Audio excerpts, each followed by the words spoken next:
Mari kita bersatu dalam doa.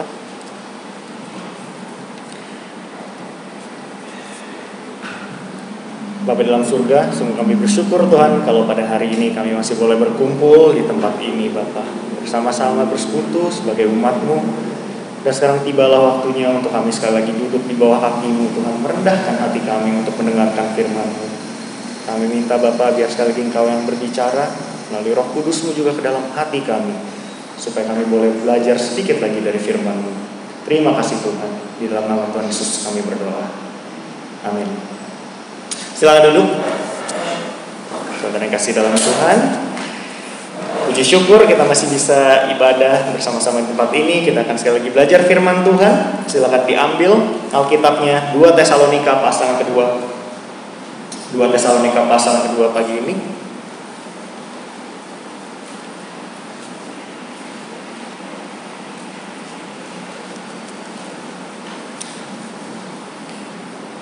Seperti yang tadi dikatakan oleh liturgis, lagu Natal dapat jatah cuma setahun sekali, sebulan, cuma 4 minggu saudara.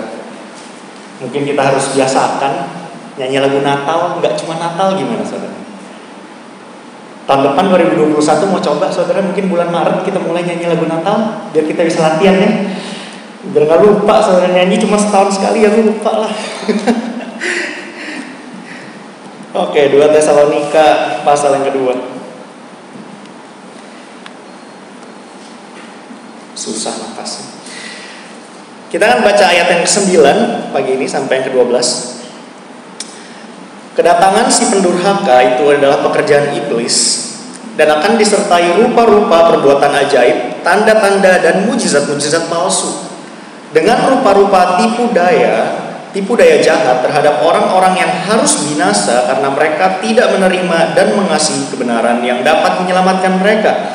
Dan itulah sebabnya Allah mendatangkan kesesatan atas mereka, yang menyebabkan mereka percaya akan dusta, supaya dihukum semua orang yang tidak percaya akan kebenaran dan yang suka kejahatan. Demikian firman Tuhan. Saudara, sebelum kita lanjut lebih jauh, saya mau bahas dulu tentang 2 Tesalonika pasal yang kedua. Di pasal ini dituliskan oleh Rasul Paulus kepada jemaat di Tesalonika karena ada sebuah masalah yang ternyata terjadi di gereja itu. Ada banyak dari jemaat yang salah mengerti atau salah paham tentang pengajaran akhir zaman, tentang doktrin akhir zaman. Mereka mengira kalau akhir zaman yang diceritakan oleh Yesus sendiri sebelum dia disalib dan sebelum dia naik ke surga itu terjadi pada saat itu. Ya, jadi jemaat di Tesalonika kira itu ini nih kiamat ini nih sekarang. Ada beberapa faktor yang memicu itu. Yang pertama adalah penyiksaan kepada gereja. Gereja Tesalonika itu adalah salah satu gereja yang lumayan ditekan pada saat itu. Dari dua sisi, dari petinggi agama Yahudi dan juga sedikit dari orang Romawi. Ya, mereka, kalau saudara baca yang dari 1 Tesalonika, di situ Rasul Paulus menuliskan sedikit untuk mereka bertahan di dalam penyiksaan atas iman mereka. Itu 1 Tesalonika sudah dituliskan. Dan di sini Rasul Paulus ingin meluruskan sedikit karena ada kesalahpahaman yang terjadi pada mereka. Saudara, kalau ngintip 2 Tesalonika pasal yang ketiga, di situ agak dibahas sedikit kalau ada beberapa orang yang ternyata sudah mulai berhenti bekerja. Karena mereka kira, wah ini udah kiamat nih, dunia udah bentar lagi udah mau habis, ya udahlah, ngapain saya kerja lagi. Jadi mereka berhenti bekerja di situ, saudara. Dapat duitnya dari mana? Bingung kan, dapat makan dari mana? Nah, mereka di situ mulai minta-minta, saudara, sama jemaat-jemaat yang lain. Mulai menjadi beban diri mereka kepada jemaat-jemaat yang lain. Di situ ditegur oleh Rasul Paulus. Enggak begitu caranya. Makanya di pasal yang kedua dia luruskan dulu. Bukan. Hari ini belum hari kiamatnya, bukan. Ya, kalau saudara baca di ayat yang ketiga, di sana dikatakan janganlah kamu memberi dirimu disesatkan orang dengan cara yang bagaimanapun juga. Sebab sebelum hari itu haruslah datang dahulu murtad dan haruslah dinyatakan dahulu manusia durhaka yang harus binasa. Jadi di ayat 3 dikatakan hari itu belum datang. Sebelum hari itu datang harus ada kedurhakaan ini dulu. Lalu si manusia durhaka ini akan datang. Jadi ada tandanya, sebelum kiamat itu tiba, ada satu orang ini yang Rasul Paulus panggil si pendurhaka ini. Dia harus dinyatakan. Nah, siapa sih sebenarnya si pendurhaka ini? Dialah yang kita kenal sebagai antikris. Istilah antikris itu sebenarnya untuk orang ini. Dialah yang akan datang dan membawa kedurhakaan itu ke dalam dunia. Dialah yang akan memimpin dunia ini pada saatnya nanti untuk melawan Tuhan di hari-hari yang terakhir. Di sana dikatakan di ayat 7, saudara kalau loncat ke ayat 7, karena secara rahasia kedurhakaan telah mulai bekerja, tetapi sekarang masih ada yang menahan. Kalau yang menahannya itu telah disingkirkan, pada waktu itulah si pendurhaka baru akan menyatakan dirinya. Tetapi Tuhan Yesus akan membunuhnya dengan nafas mulutnya yang akan memusnahkannya kalau ia datang kembali. Di sana dituliskan kalau sebenarnya kedurhakaan itu sudah mulai bekerja. Si antikris ini sebenarnya sudah mau datang ke dunia ini, tetapi masih ada yang menahan. Masih ada yang menahan. Ya, sekarang di zaman kita ini, zaman gereja, kelihatannya memang sudah mulai ini ya, saudara ya, sudah mulai makin hancur dunia kita. Bukan hanya secara fisiknya, saudara, tapi juga secara moral, secara kesadaran dirinya manusia ini udah makin bobrok, saudara. Kita lihat dunia, tapi ini pun masih belum, masih sedikit lagi untuk masuk ke dalam akhir zaman itu. Dan haruslah ada si pendurhaka ini. Nah, sekarang itu dia sudah mau datang tapi masih ditahan, saudara.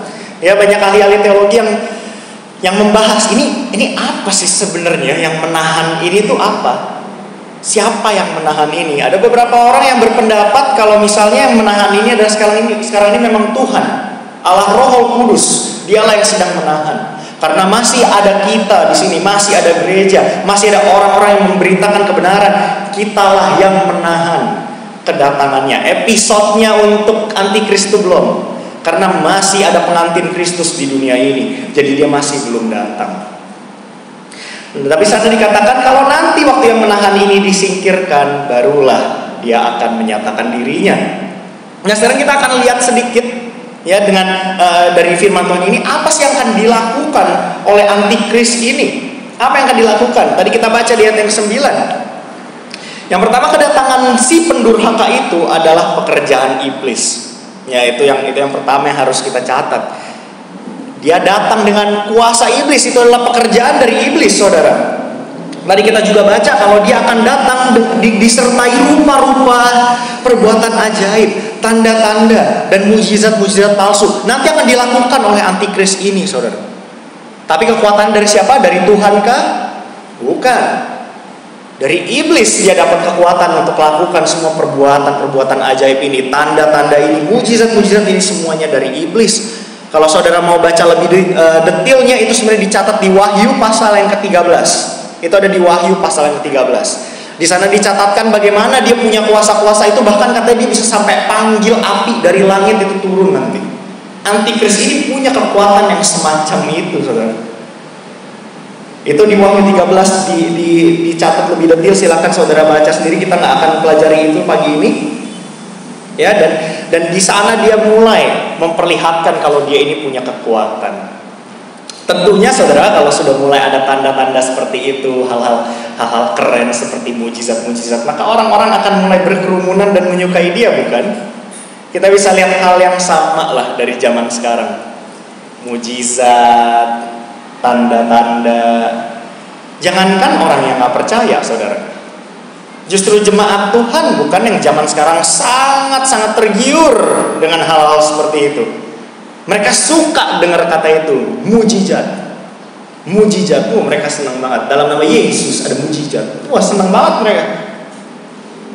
Gak peduli tuh pendetanya mau khotbah apa, bener apa kagak, juntrungannya apa, tapi mereka senang. Dia tiap minggu datang, oleh dalam nama Yesus ada mujizat. Senang mereka. Saya yakin pasti saudara punya banyak mungkin kerabat, teman, saudara yang ada di gereja tetangga dengan doktrin mereka yang amburadul, saudara. Kalau misalnya debat sama saudara, waduh, nggak ada di orang buka Alkitab sama sekali. Kalau saudara mau kasih kebenaran Alkitab sama mereka nggak mau dengar.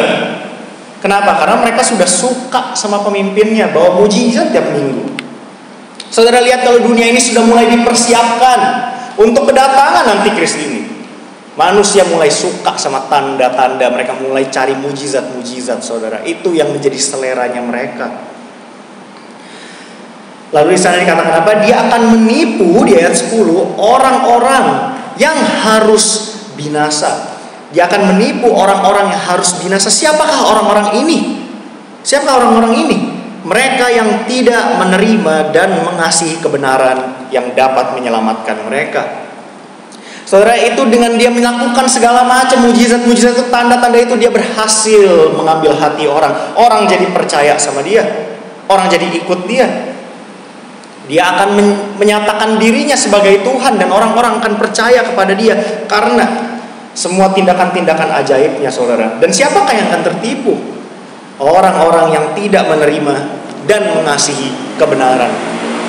Saudara, kita akan pikirkan dulu sejenak apa yang dikatakan oleh Rasul Paulus di sini. Rasul Paulus tidak bilang orang-orang ini tidak tahu kebenaran. Rasul Paulus nggak bilang begitu. Rasul Paulus bilang orang-orang ini tidak menerima dan mengasihi kebenaran. Itu agak sedikit beda loh, saudara. Agak beda. Orang-orang ini tidak suka dengan kebenaran. Bukannya kagak tahu. Ya kan, kalau misalnya namanya nggak suka, itu berarti waktu dikasih pun akan dicemooh oleh dia. Waktu diberikan akan direndahkan oleh dia karena dia nggak suka. Bukan seleranya dia. Kebenaran itu nggak terasa enak di mulutnya dia. Orang-orang yang harus binasa, mereka nggak suka kebenaran. Bukannya mereka nggak tahu ya, saudara, beda ya. Kalau nggak tahu dikasih tahu, mungkin dia akan mikir, oh begitu ya. Oh enggak, tapi ini bukan. Orang-orang ini, saudara, udah nggak suka dari awal. Kenapa orang-orang ini tidak suka? Karena kebenaran, apalagi kebenaran Injil, kebenaran firman Tuhan, itu akan selalu bentrok dengan pola pikir dan gaya hidup manusia. Saudara pasti bisa setuju. Kita tiap kali belajar firman Tuhan akan mengkoreksi kita. Banyak hal yang kita pikir itu salah. Banyak hal yang kita lihat, cara pandang kita itu salah. Banyak hal yang kita lakukan, kebiasaan-kebiasaan yang salah, akan selalu bentrok dan berlawanan dengan kita manusia, sikap kita manusia yang berdosa ini. Makanya mereka tidak suka. Setiap kali ketemu dengan kebenaran akan menyatakan kamu punya kesalahan. Maka orang jadi gak suka. Itu bukan selera saya. Saya selalu dibilang salah, saya selalu dibilang harus berubah. Oh, gak suka mereka. Mereka lah orang-orang yang akan binasa, saudara. Sebagai anak Tuhan, pertanyaannya adalah, apakah kebenaran itu selera kita? Kalau mereka, Rasul Paulus tuduh mereka gak suka kebenaran, itu gak seleranya. Bagaimana dengan kita yang ada di dalam gereja? Kita anak Tuhan. Ini kita doyannya apa nih? Seleranya apa nih? Yang enak buat kita, yang kita rindukan, apakah kebenaran dari firman Tuhan? Atau kita punya sikap yang sama? Aduh, kebenaran firman Tuhan ini selalu menjadi batu untuk aku mau menjalani hidup sesukaku. Saudara, kebenaran itu berdiri di persimpangan hidup kita. Setiap kali ada kebenaran berdiri di persimpangan hidup kita. Apakah kita mau ikut jalannya dia atau kita mau lawan dia? Itu tugas kebenaran. Selalu ada di persimpangan jalan kita, di persimpangan jalan hidup kita, saudara. Dan pilihan yang kita buat waktu kita berhadapan dengan dia itu akan berdampak sekali kepada hidup kita, bukan? Kita ikut jalan kebenaran, jalan firman Tuhan atau tidak? Dan di sana dia akan menyatakan kepada kita segala hal yang buruk, segala hal yang tidak boleh kita lakukan sebagaimana kita anak Tuhan. Apakah kebenaran ini menjadi selera kita? Apakah kita rindu mencari dia di setiap persimpangan jalan kita? Tanya kepada dia, apakah kita harus ke kiri kah atau ke kanan kah di dalam hidup kita? Apa yang dikatakan oleh kebenaran firman Tuhan? Orang-orang ini, saudara, mereka tidak mengasihi kebenaran. Nah sebenarnya apa sih yang dimaksud dengan kita ini mengasihi kebenaran itu? Kapan persimpangan jalan itu di mana? Di setiap hal yang kita lakukan, saudara, kita harus menguji diri kita sendiri. Saya ucapkan ini berulang-ulang kayak radio rusak. Kebenaran yang harus mendikte segala hal yang kita lakukan, segala macam pikiran yang kita punya, segala cara pandang hidup kita, semuanya harus dibentuk oleh firman Tuhan. Karena kalau kita tidak dibentuk oleh kebenaran, maka kita akan menghidupi sebuah kebohongan. Banyak sekali kebohongan, saudara, di luar sana. Ingin masuk ke dalam hidup kita, ingin masuk ke dalam gereja Tuhan. Apakah kita bisa tahu mana aja yang kebohongan, mana yang kebenaran? Saya selalu ngomong begitu, saya akan kasih contoh hari ini. Beberapa kebohongan yang mau mencoba masuk ke dalam kehidupan kita orang Kristen. Ini yang zaman modern nih, baru-baru nih. Ini saya mau buka sebuah medan perang baru di sini. Psikologi. Pendidikan psikologi, saudara. Ini baru beberapa tahun ini baru mulai tenar. Mental health mereka panggilnya, kesehatan mental, pendidikan psikis. Nah ini baru beberapa tahun ini, saudara, baru mulai ngetrend di Indonesia. Nah ini sekarang baru mau mulai masuk nih ke dalam gereja-gereja. Saya suka liatin gereja-gereja teman saya, mereka panggil narasumber untuk ngomongin tentang mental health. Saya dengerin mereka gitu kan, dengan penjelasan mereka. Saudara harus mengerti satu hal tentang psikologi. Filsafat yang membangun prinsip-prinsip psikologi tidak ada yang berdasarkan dari Alkitab. Tidak ada yang berdasarkan dari Alkitab. Di sini banyak banget teman-teman pemuda kan yang sekolah ambil psikologi kan sekarang, bisa konfirmasi dengan saya. Doktrinnya tidak berdasarkan dengan Alkitab. Ya, ada 3 filsafat dunia yang menjadikan psikologi itu dan prinsip-prinsipnya. Yang pertama adalah antroposentrik namanya. Ya, di mana manusia itu adalah sumber dan pusat dari segala kenyataan ini. Antroposentrik namanya, manusia menjadi pusat. Kita orang Kristen tidak percaya hal itu, kita percaya dengan teosentrik, di mana Tuhanlah yang menjadi sumber segalanya. Lalu yang kedua adalah evolusi, saudara. Kita nggak percaya dengan evolusi. Mereka kalau psikologi itu mereka percaya dengan evolusi. Manusia ini hanya bongkahan daging yang dulunya monyet, lalu jadi setengah monyet, lalu jadi seperempat monyet. Kita semua ya, seperempat monyet bukan. Mereka percaya itu, saudara. Kita datang dari monyet. Kita hanya binatang yang sedikit lebih berkembang. Kita nggak percaya itu, saudara. Kita percaya kalau kita ini adalah makhluk yang diciptakan oleh Tuhan yang Maha Kuasa, Tuhan yang Maha Kasih. Kita adalah makhluk yang disayangi oleh Dia. Kita bukan datang dari kera, saudara. Lalu yang ketiga adalah behaviorism. Itu yang ketiga. Manusia itu adalah produk dari lingkungannya dia, katanya. Kalau kita nggak percaya itu, saudara. Ya kan, kalau di ilmu psikologi itu, anak ini ya dia broken home, rumahnya berantakan. Ya pantes lah kalau dia gedenya rusak. Oh, kita nggak percaya itu, saudara. Kita percaya dengan yang namanya free will and responsibility. Kehendak bebas dan tanggung jawab. Nggak peduli keluargamu rusak kayak apa. Segala kesalahanmu, tanggung jawabmu suatu saat akan diperhitungkan oleh Hakim Agung pada saat engkau mati nanti. Itu yang kita percaya. Psikologi itu tidak ada ruangan di gereja ini, saudara. Tapi orang-orang mulai mau masukin. Saya suka dengerin seminar-seminarnya, saudara. Mereka mau menjelaskan kenapa kita merasa gundah, kenapa kita merasa sedih, kenapa kita merasa takut dan khawatir dalam hidup ini. Disuruhnya ngapain, saudara?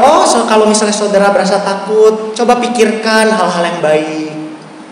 Coba saudara cari kegiatan, misalnya saudara suka gambar, kata coba gambar. Orang lagi khawatir, lagi gundah, saudara disuruh gambar dong sama mereka. Di gereja lagi. Sedikit pun gak ada kutip-kutip firman, saudara. Gak ada. Kenapa? Karena memang landasannya bukanlah untuk jemaat Tuhan. Psikologi itu adalah ilmu untuk bantu mereka yang memang sudah tidak punya pengharapan, gak percaya sama Tuhan. Seenggaknya ada ilmu psikologi bantu mereka kalau mereka punya kesulitan hidup. Kalau kita punya firman Tuhan, saudara, ada apa yang terjadi dalam kehidupan saudara? Kita punya sukacita dalam Kristus. Buku psikologi nggak ada kata sukacita di dalam, itu nggak ada. Nggak ada ruangan di sini, tapi mulai mau masuk, saudara. Itu hal yang kita harus hati-hati, bukan? Resep mereka pakai ya, saudara. Saudara kenapa punya gelisah? Nih saya kasih nih dopamin 500 mg. Minum ya 2 tablet tiap hari. Dikasih obat, saudara. Kita punya sakit rohani, saudara. Ada kepahitan sama orang, ada berantem sama orang, gak bisa terima kenyataan, saudara, gak bisa ampunin orang. Dikasih obat, mana sembuh sih? Obat penenang, dikasih obat tidur. Itu ilmu-ilmu seperti itu, saudara. Itu mulai mau masuk ke dalam gereja kita, mau mulai ketok-ketok pintu nanti, saudara. Kita harus taruh di luar. Itu gak ada ruangan di sini. Yang tadi saya bilang ya, ini buka medan perang baru nih, ya khususnya di anak-anak muda gitu kan, apalagi yang banyak yang lagi ambil belajar psikologi. Saya bukan bilang jangan ambil psikologi, ya ambil, justru pelajarin, lihat mereka bagaimana, lalu kamu uji. Itu yang harusnya kita lakukan sebagai orang Kristen. Kita terima dari mereka, lalu kita lihat ini kebenarannya sampai seberapa, bertolak belakang nggak dengan firman Tuhanku. Kalau sampai ada bertolak belakang, harus kalian lihat sendiri dan bandingkan. Nanti kalian sendiri yang akan lawan. Itu yang harusnya kita lakukan sebagai orang Kristen, sebagai orang yang mencintai kebenaran. Bukannya kita bikin balon, terus kita masuk ke dalam balon, kita gak mau dengar apa-apa. Bukan, tapi biasakanlah untuk menguji segala sesuatu. Itu baru salah satu psikologi mau masuk. Yang kedua ini juga yang lagi tenar, seminar finance di gereja. Saya nggak tahu di GKB pernah ada nggak seminar finance, karena saya baru beberapa minggu yang lalu saya sama teman saya di gereja, dia ada seminar finance, terus kita ikut, kita dari online gitu ya, kita nonton bareng, dipanggil narasumber, ya bukan hamba Tuhan teologi, bukan, dia pengusaha. Lalu dia memberikan seminar finance ini kepada waktu itu di komisi pemuda di gerejanya dia. Jadi diajarin untuk anak-anak muda, kamu dapat gaji berapa, nanti berapa persen yang akan masuk tabungan, berapa persen yang akan kamu pakai untuk kepentingan sehari-hari. Jangan lupa ya, 10% masuk ke Tuhan. Nah itu diajarin. Habis itu diajarin apa lagi?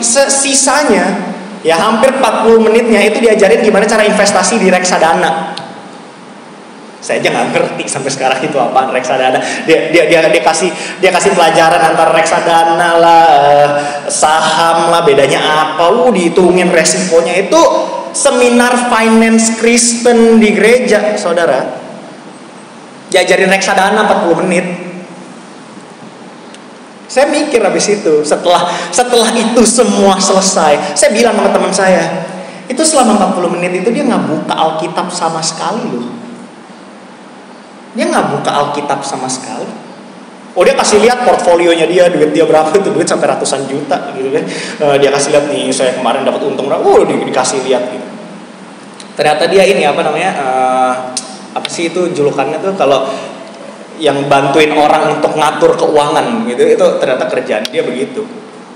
Nggak buka Alkitab sama sekali, saudara. Saya sampai bilang sama dia, yuk sekarang kita nonton YouTube, saya bilang.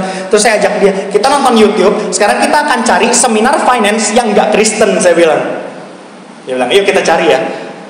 Kita nyalain nih beberapa biji, kita nonton, bener saudara, isinya sama. Kamu dapat gaji berapa, kamu potong ini berapa persen masuk untuk kebutuhan kamu, berapa persen masuk buat tabungan kamu. Itu nomornya sama semua persenannya ya, nggak ada cuma 10% saudara. Kalau yang nggak Kristen mereka nggak perlu perpuluhan, saudara, enak sedikit itu 10% bonus buat dia jajan, saudara ya. Kalau yang nggak Kristen itu bedanya, tapi cuma di situ doang dong. Habis itu sama diajarin gimana caranya dapat passive income, gimana investasi yang benar.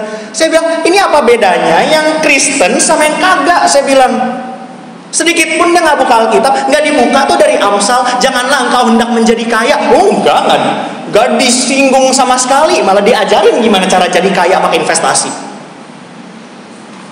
Nggak diajarin, kalau ada orang datang kepadamu ingin meminta sesuatu daripadamu, janganlah katakan pada dia datang lagi besok. Ketika itu ada padamu, tapi berikanlah, karena itu layak buat dia. Nggak dibahas yang kayak gitu, cara kita nanganin orang yang mau pinjam duit sama kita, nggak ada di Alkitab, nggak dibuka sama sekali, saudara.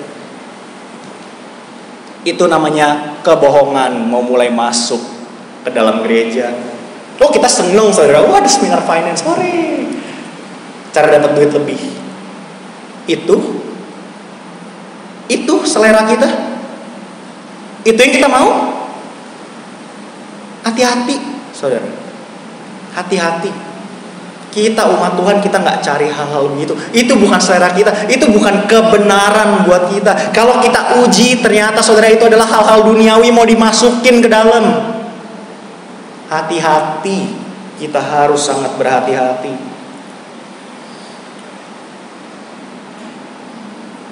Mereka tidak suka saudara dengan kebenaran. Apakah kita suka kebenaran? Apakah kita uji segala sesuatu? Apakah kita pertimbangkan, kita kritik segala sesuatu berdasarkan firman yang kita pegang ini? Kalau mereka tidak sejalan dengan firman, maka akan kita tolak, saudara. Gak pakai diskusi, kita akan tolak.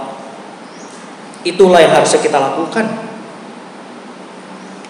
Lalu apa yang firman Tuhan lanjutkan di sana? Di sana dikatakan kalau Allah akan memberikan kepada mereka kesesatan di ayat 11. Dan itulah sebabnya Allah mendatangkan kesesatan atas mereka, yang menyebabkan mereka percaya akan dusta. Saudara, ini adalah ayat yang sangat-sangat sulit untuk dipelajarin, untuk dikhotbahkan, saudara. Di sana dikatakan Allah memberikan mereka kesesatan. Ini kadang kita bayanginnya kayak Allah dengan sengaja membuat orang-orang ini semakin jauh dari kebenaran itu. Kesannya seperti itu. Jadi kita mulai berpikir ini udah mulai di sini kok kayak Tuhan kadang-kadang agak sedikit jahat ya. Bukannya justru orang ini tidak cinta kebenaran, dia tidak punya kebenaran, bukannya justru Allah harusnya makin tarik dia balik. Ini kenapa makin malah dikasih sesat Tuhan? Wah, ini dilema yang sangat tinggi. Diberikan kesesatan katanya supaya mereka percaya dusta. Jadi kasihan lihatnya kayak orang-orang ini jadi ini skakmat banget dong. Gak ada pilihan lagi dong orang-orang ini, sudah dibuang oleh Tuhan ibarat. Tapi apakah itu kenyataannya? Apakah benar itu karena Tuhan kita jahat kah? Saudara, kita lihat Yesaya pasal yang ke-6. Sekarang kita akan lihat dulu Yesaya pasal yang ke-6. Yesaya pasal yang ke-6 adalah pasal di mana dicatat Nabi Yesaya naik ke hadapan Tuhan, dan disinilah panggilan yang diberikan kepada dia untuk menjadi nabinya di bangsanya.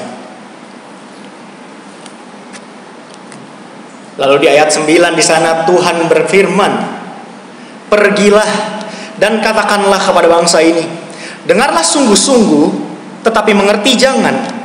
Lihatlah sungguh-sungguh tetapi menanggap jangan.